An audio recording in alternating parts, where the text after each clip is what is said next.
اچھا پروفیسر صاحب، یہ ایک کانسیپٹ جو خدا تعالیٰ کا آپ کے ہاں ہے، کیا میں یہ ٹھیک سمجھ رہا ہوں کہ وننس آف ایوری تھنگ، کہ ایون یہ جو سناتن دھرم میں ایک چیز ہے اہم برہماسمی، کہ جیسے میں برہما ہوں، ٹھیک ہے، تو آپ کہتے ہیں کہ ہر چیز کے اندر جو ہے وہ خدا تعالیٰ انکارنیٹ ہو سکتا ہے. یہ غالباً جو کڑا آپ نے پہنا ہوا ہے یہ بھی اسی سرکل، اسی وننس کو کرتا ہے. یہ چیز بدھزم میں بھی مجھے نظر آئی، ان کے اندر بھی سرکل کی ایک اپنی وہ موجود ہے، ٹھیک ہے.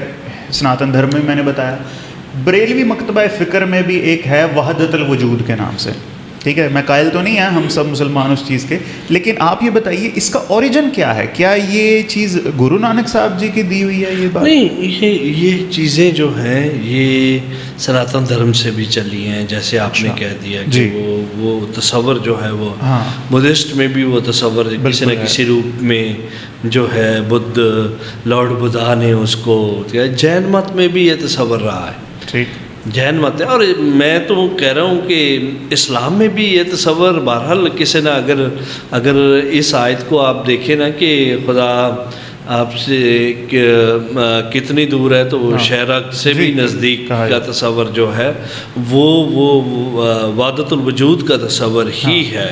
سب نہیں مانتے، ایک سرٹن سیکٹ ہے مانتے. ہاں وہ چلیں، وہ اس میں یہ نہیں کہتے کہ میں کوئی چیز سختی سے منوا رہا ہوں، یا اس میں تو پاسبل ہے کہ یار وہ تصور جو ہے وہ ہے. میرا یہ ماننا ہے کہ مستعار وہاں سے لیا گیا، کوئی مسلمانوں کی اپنی اختراع نہیں ہے. میرے خیال میں یہ سکھزم سے ہوتا ہوا مستعار لیا گیا. ایسی لنگر کا کانسیپٹ بھی جیسے ہے، کتنا وہ گرودواروں میں مستعار لینا کوئی بری بات بھی نہیں، بری بات نہیں ہے. لینگویج میں بھی ہم لیتے ہیں، ٹھیک ہے.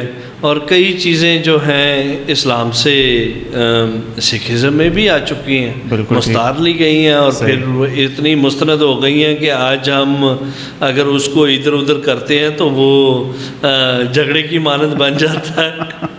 تو یہ کوئی میں لینگویجز اور کلچرز پہ بلیو کرنے والا بندہ ہوں، تو اس میں تو یہ جو چیزیں ہیں مستعار چلتی رہتی ہے ہماری. یہ چیزیں جو کسی ریلیجن میں جھگڑا ہو نہ ہو، سرداروں کے ساتھ کوئی صرف محبت ہی محبت ہے، چاہے سردار یہاں کے ہو یا انڈیا کے ہو، تو چڑھتا پنجاب لہندا پنجاب، یہ چیز کر کر کے اتنی میں کہتا ہوں محبت ہے نا کہ فیلنگ ہی نہیں آتی کہ یہ کوئی دوسرے لوگ ہیں. نہیں، اس کی بیسک وجہ ہے کہ جو گرو نانک صاحب کی فلاسفی اور اس کے بعد باقی گروؤں کی فلاسفی یہ ہے کہ اس میں یہ نہیں ہے کہ آپ مطلب پرستی نہیں ہے، ہیٹ نہیں ہے، ایکویلٹی ہے، سانجیوالتا ہے، اور پریم پیار محبت کا جو درس ہے وہ آپ نے اس دھرتی پہ پھیلانا ہے.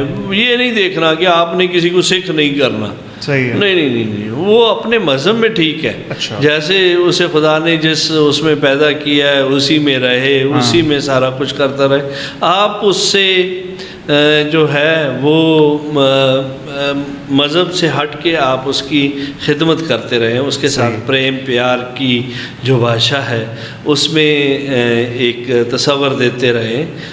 باقی یہ چیزیں بہت پرسنل ہے، مذہب بہت پرسنل ہے، اس لیے سماجی طور پہ امپلیمنٹ بھی نہیں کر سکتے.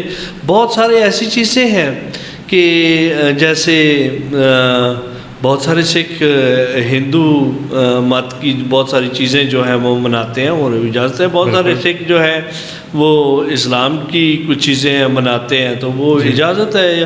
بہت سارے سکھ پگڑی نہیں پہنتے، بال کٹا لیتے ہیں، تو یہ اس کا پرسنل معاملہ ہے گرو کے ساتھ یا خدا کے ساتھ. اب میرے ساتھ ان کا پرسنل معاملہ یہ ہوگا کہ اگر میں مصیبت میں ہوں یا مجھے بھوک لگی ہے، اگر وہ مجھے یہ دو چیزیں نہیں دیتا، وہ مجھے شیلٹر نہیں دیتا، تو وہ میرا گناہ گار ہے. آل دو مذہب اس کا پرسنل معاملہ ہے. صحیح ہے. اچھا، میں نے تو یہ سنا گرو گوبند صاحب تک بھی یہ جو سارا اٹائر ہے یہ کوئی ایسینشل نہیں تھا، مطلب پگڑی، کیش، کڑا، یہ صحیح بات ہے؟ اس کے بعد ہی اپنایا گیا؟ بالکل، یہ ٹھیک بات ہے. ہمارے 10ویں گرو نے ہمیں یہ سروپ دیا ہے، اور اس سروپ کی بیسک دینے کی وجہ یہ تھی کہ خالصہ اکال پرخ کی فوج بننا ہے. اسے ایک اکال پرخ کی فوج جو ہے وہ آپ اپنے پہناوے سے بن سکتے ہیں.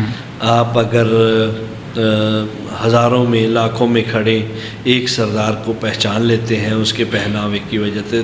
تو یہ ہمارے 10ویں گرو صاحب کا بخشا ہوا ہمیں ایک ان کی یونیفارم ہے.